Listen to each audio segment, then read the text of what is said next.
उसका ध्यान जाएगा सेक्सुअल प्लेजर्स की तरफ, सेक्स की तरफ। कुछ लोग मैं देख रहा हूं जो स्पेशली जो एज में थोड़े से ज्यादा है वो ऐसे हो गए मेरी ये बात सुन, अरे भाई ये क्या बोल दिया, SEX, ये वर्ड कहां से मुंह से बाहर आ गया।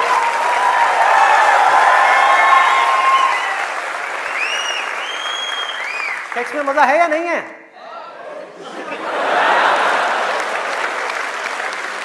शर्म नहीं आ रही पब्लिक में? यस, अरे बहुत मजा है। कौन कहता है मजा नहीं है?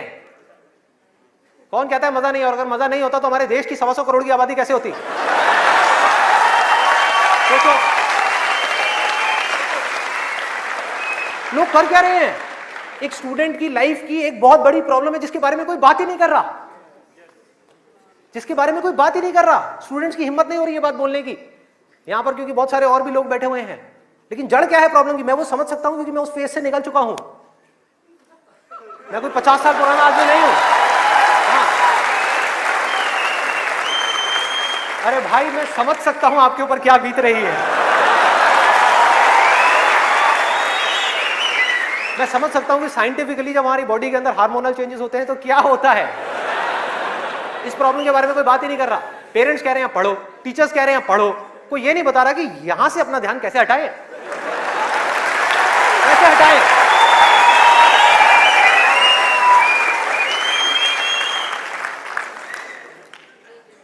अब वो भी क्या बताएंगे, वो खुद अपना ध्यान नहीं हटा पाए वहां से।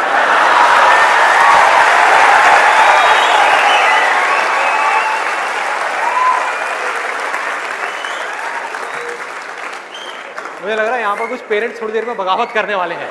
भाई ये ज्यादा हो रहा है, हमारी संस्कृति में ये सब बातें अलाउड नहीं है, हमारे कल्चर में ये सब बातें फिट नहीं होती।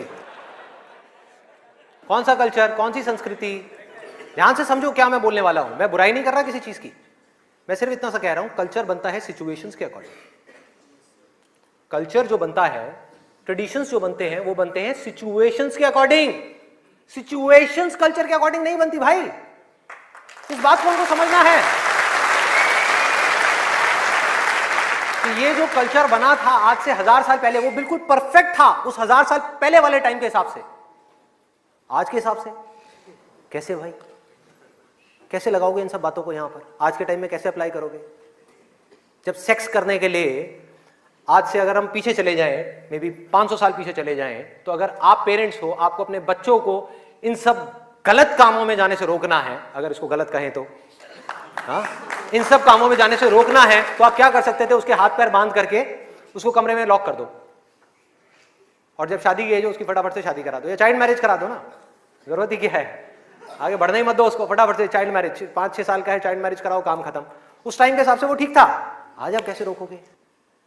और मैं सिर्फ सेक्सुअल प्लेजर्स उनकी बात नहीं कर रहा जो फिजिकल लेवल पे है, वो तो है ही है, एक मेंटल लेवल पे भी है कि somebody wants to do that, आप रोक नहीं सकते अपने बच्चों को। उनके मोबाइल में, उनके लैपटॉप में, उनके कंप्यूटर में उनको सिर्फ कुछ बटन दबाने हैं, और बटन दबाने के बाद में अपने दिमाग में जो वो चाहे वो कर सकते हैं, उनको कोई नहीं रोक सकता। तो उनको कैसे रोका जाएगा? कैसे रोकेंगे? उससे बड़ी कोई पावर चाहिए उनको रोकने के लिए, बल्कि रोका भी नहीं जा सकता। उस माइंड को जो इधर जा रहा है कोई और डायरेक्शन दी जा सकती है। We can change the direction of the mind.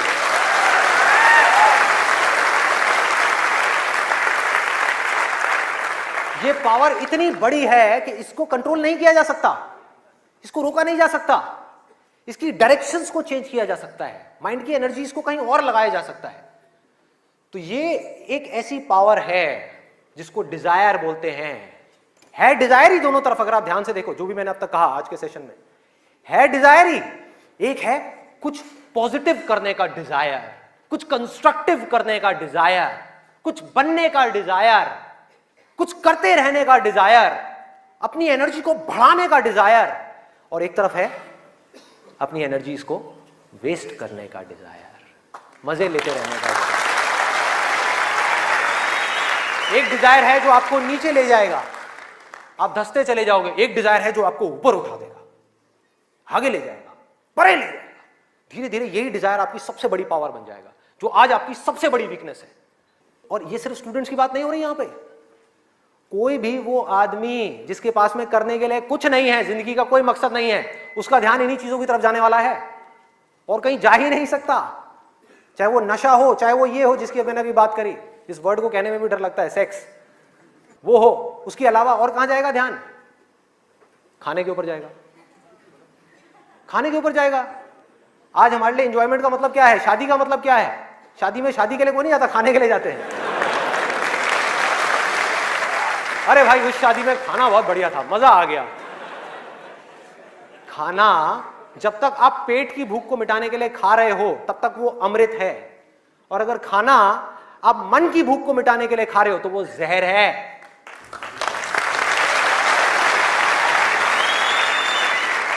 ये सारी बातें हमको पता है अंदर तक, लेकिन जड़ क्या है? करने के लिए कुछ और है ही नहीं, तो क्या करें? खाने में ही मजे लेंगे ना। हाँ? या तो करने के लिए और कोई ढंग का काम हो, कोई और मकसद हो जिंदगी में, कोई डिजायर हो, उसको तो पूरा करें, है ही नहीं तो क्या करें? यही करो ना, खाओ पियो मस्त रहो। एनर्जीज कहां चली गई? खाने के ऊपर चली गई, क्योंकि खाने में मजा है। कौन कहता है खाने में मजा नहीं है? अरे बहुत मजा आता है। आपको जो फेवरेट खाना है वो आपके सामने आ जाए और खाए जाओ खाए जाओ खाए जाओ, क्या फर्क पड़ता है? क्या फर्क पड़ता है? खाए जाओ खाए जाओ, उसके बाद में फर्क पड़ता है, उस दिन नहीं फर्क पड़ता।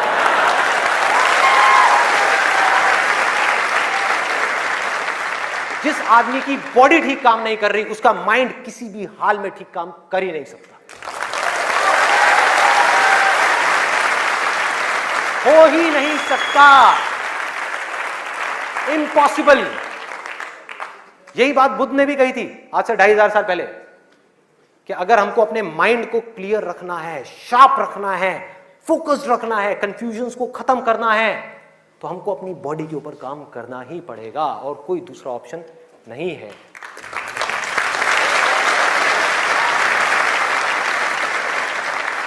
एनर्जीज को सही डायरेक्शन देनी है। वो एनर्जी जो खाने पीने में जा रही है उसको लगाना है एक्सरसाइज में, उसको लगाना है खेलने में, उसको लगाना है फिजिकली वर्कआउट करने में, कुछ करने में, अपने टेस्ट को धीरे धीरे बदलने में। वहां से हट करके ये जो मिर्च मसाले वाली है, ऐसी ऐसी जो चीजें हैं तेल वाली और ये सब चीजें, यहां से हटा करके फ्रूट्स में, वेजिटेबल्स में, ऐसी ऐसी चीजों में। अब मैं और ज्यादा नहीं बोलूंगा, नहीं तो ऐसा लगेगा न्यूट्रिशन की क्लास चल रही है। आगे बढ़ते हैं। तो ये मैंने आपको 3 चीजें बताई। और क्या है जिसमें मजा आता है? नींद, आलस, सोने में बड़ा मजा आता है। सोते रहो, रिकॉर्ड बनाते रहो।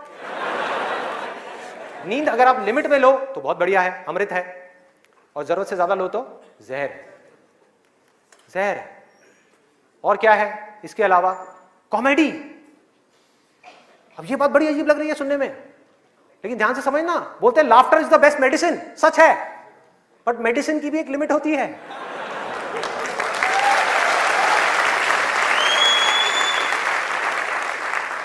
आपने 2 घंटा लग करके पढ़ाई करी, दिमाग का दही हो गया, उसके बाद में बैठ करके आप 15 मिनट के लिए कोई कॉमेडी वीडियो देख रहे हो इंटरनेट पे, वो तो ठीक है, लेकिन पूरा दिन बैठे बैठे बस कॉमेडी की तरफ ही घूमते रहो तो क्या होगा? व्हाट्सएप के ऊपर कॉमेडी जो, अरे वाह ये बहुत बढ़िया है, अरे ये बहुत बढ़िया है, अरे मजा आ गया, वाह क्या बात है, ये वो।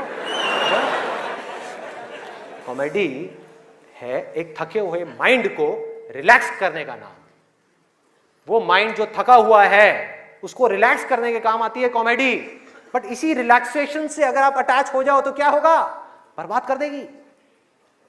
समझो ये गोली की जैसी है। जो डिप्रेशन पेशेंट्स होते हैं उनको रिलैक्स करने की गोलियां दी जाती हैं, उनके माइंड को रिलैक्स करने की मेडिसिन दी जाती है। लाफ्टर भी ऐसी एक मेडिसिन है जो नेचुरल है, लेकिन वो भी खतरनाक है अगर जरूरत से ज्यादा आप उससे अटैच हो जाओ। अजीब लग रही है ना ये सारी बातें सुनने में, जो नॉर्मल बाहर की दुनिया से बिल्कुल अलग है। लोग क्या बोलते हैं? अरे हंसते खेलते रहो, की फर्क पैदा है, भूल जाओ। भूलने से कुछ नहीं होगा, सोने से कुछ नहीं होगा, हंसने से कुछ नहीं होगा। आपकी जो प्रॉब्लम्स की जड़ है वो वहीं की वहीं पड़ी हुई है। जड़ जो है वो वहीं की वहीं है। जड़ क्या है कि आपकी जिंदगी का कोई मकसद ही नहीं है, आपके पास में करने के लिए कुछ है ही नहीं, तो खाली दिमाग शैतान का घर। तो करना क्या है कि एक तरफ है मजा, एक तरफ है दर्द, इन दोनों के बीच में एक बैलेंस क्रिएट करना है। बैलेंस क्रिएट करना है।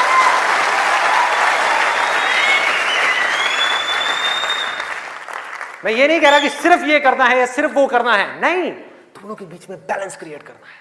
अरे मैं भी मूवीज देखता हूं, मैं भी बहुत कॉमेडी शोज देखता हूं, मैं भी बहुत मजे करता हूं, अपनी जिंदगी को खुल करके जीता हूं, लेकिन साथ साथ में बैलेंस क्या है कि वो काम जो करना जरूरी है उसको करने के लिए जो मैं करना चाहता हूं, चाहे उसको करने में कितना भी दर्द क्यों ना हो, उस दर्द को सहने के लिए मैं तैयार हूं।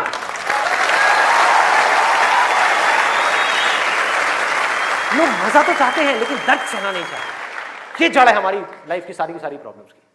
चाहते तो हैं कि लाइफ में कुछ बड़ा कर जाएं, बहुत बड़े सक्सेसफुल हो जाएं, लेकिन उसके लिए जो दर्द सहना पड़ेगा, मतलब कि पढ़ना पड़ेगा या कुछ भी ऐसा करना पड़ेगा जिसमें कि आपको दर्द हो, आपके माइंड को या आपकी बॉडी को, वो काम हम नहीं करना चाहते। और सक्सेस मिलेगी आपको वही काम करने से। तो क्या निकला आज के सेशन से, अगर मैं इसको समअप करूं एक लाइन के अंदर अंदर, कि इस दुनिया में डिजायर से बड़ी कंस्ट्रक्टिव पावर और कोई नहीं है।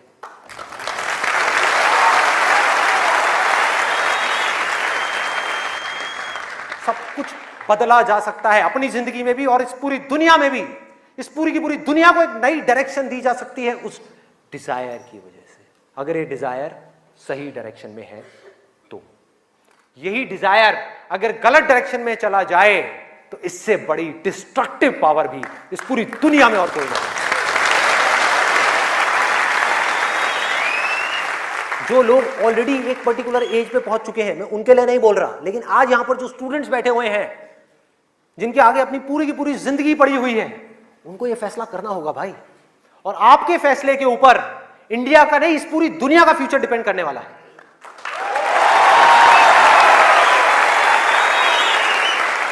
आपका फैसला सिर्फ आपकी जिंदगी नहीं बदलेगा, अरे इस पूरी दुनिया को बदल देगा। क्या फैसला करोगे आप? किसको चुनना है और किसको छोड़ना है, किसको लिमिट में करना है और किस तक जाना है। जिस तक जाने में डर लग रहा है, उस डर को फेस करना है, उस दर्द को सहना है। कैसे? तो अंदर से सिर्फ एक चीज बोलते रहना है, सिर्फ एक लाइन, कि मुझे जिंदगी में कुछ करना है, मुझे कुछ करना है, मुझे कुछ करना है, मुझे कुछ करना है, मुझे कुछ करना है, मुझे कुछ करना है, मुझे कुछ करना है, मुझे कुछ करना है, मुझे कुछ करना है, मुझे कुछ करना है, मुझे कुछ करना है, मुझे कुछ करना है, मुझे कुछ करना है, मुझे कुछ करना है, मुझे कुछ करना है, मुझे कुछ करना है, मुझे कुछ करना है, मुझे कुछ करना है, मुझे कुछ करना है, मरते दम तक करना है, करते रहना है, चाहे कुछ भी हो रहा है, मुझे करते रहना है, मुझे हार नहीं माननी है, मुझे कुछ करना है, मुझे कुछ करना है, मुझे कुछ करना है। इसको छोड़ना नहीं है, इसको पकड़ करके रखना है। आसान है, बहुत आसान है। अंदर से जिस दिन आ गया ना कि मुझे कुछ करना है और वो करना भी आसान है, अरे तो कौन रोकेगा आपको भाई? सोचो, बढ़ो आगे। मेरा टाइम गया, आपका टाइम शुरू।